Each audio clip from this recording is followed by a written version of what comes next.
আজকে আমরা শিখব HTML CSS। HTML CSS কি সেটা আমরা যদি একটু ইন ডিটেলসে আলোচনা করি তাহলে দেখো, CSS হচ্ছে সাপোজ আমরা যে কোনো একটা ওয়েবসাইটের ভিতরে যাই, ওয়েবসাইটের ভিতরে যাওয়ার পরে আমরা অনেক ডিজাইন দেখতে পাচ্ছি। লাইক এই যে একটা ডিজাইন চলে আসলো, দেন এখানে একটা ইমেজ আসছে, পিছনে ইমেজ, তারপর এই যে হোভার করতেছি একটা কালার চেঞ্জ হচ্ছে, এই যে আমার মাউসের হোভারটা এটার উপরে রাখতেছি, একটা শ্যাডো দিয়ে কিন্তু একটা জাম্পিং করতেছে, রাইট? তো এই যে স্টাইলগুলো, এগুলোই হচ্ছে সিএসএস এর কাজ।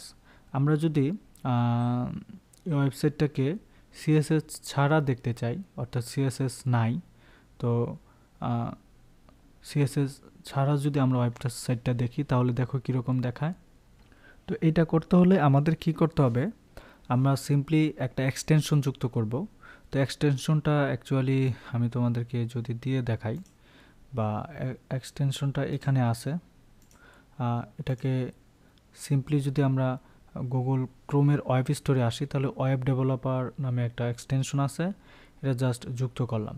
এটা পরবর্তীতে তোমাদেরকে দেখাবো কিভাবে আমি যুক্ত করেছি, বাট আজকে দেখাবো কিভাবে সিএসএস ছাড়া একটা ওয়েবসাইট কীরকম দেখায়।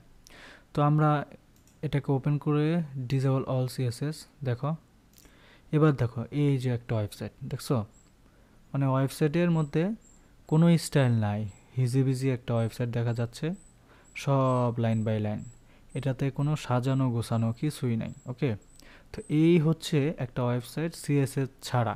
সিএসএস তাহলে আমরা কি বুঝলাম? সিএসএস হচ্ছে একটা স্টাইল, স্টাইল করার জন্য সিএসএস আমাদের দরকার, এই জন্য সিএসএস ছাড়া এটা সুন্দর লাগবে না। HTML দিয়ে যখন আমরা ওয়েবসাইট তৈরি করব, ঠিক এরকম একটা ডিজাইন থাকবে যেটার কোনো ভ্যালু নাই, দেখতে সুন্দর না। আর যদি সিএসএসটা আমরা দেই তাহলে দেখো এরকম সুন্দর লাগবে একটা ওয়েবসাইট। তো এই হচ্ছে সিএসএস এর কাজ। ওকে, তো সিএসএস এর তিনটা ভিন্ন রূপ আছে, একটা হচ্ছে ইনলাইন, আরেকটা হচ্ছে এক্সটার্নাল, আর একটা হচ্ছে এক্সটার্নাল।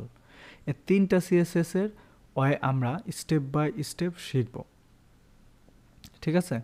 তো আপাতত আমরা এগুলো নিয়ে আলোচনা ইন ডিটেলসে করব না, কোনটা ইনলাইন সিএসএস, কোনটা এক্সটার্নাল, ইন্টারনাল, আমরা সবগুলো স্টেপ বাই স্টেপ শিখে যাব।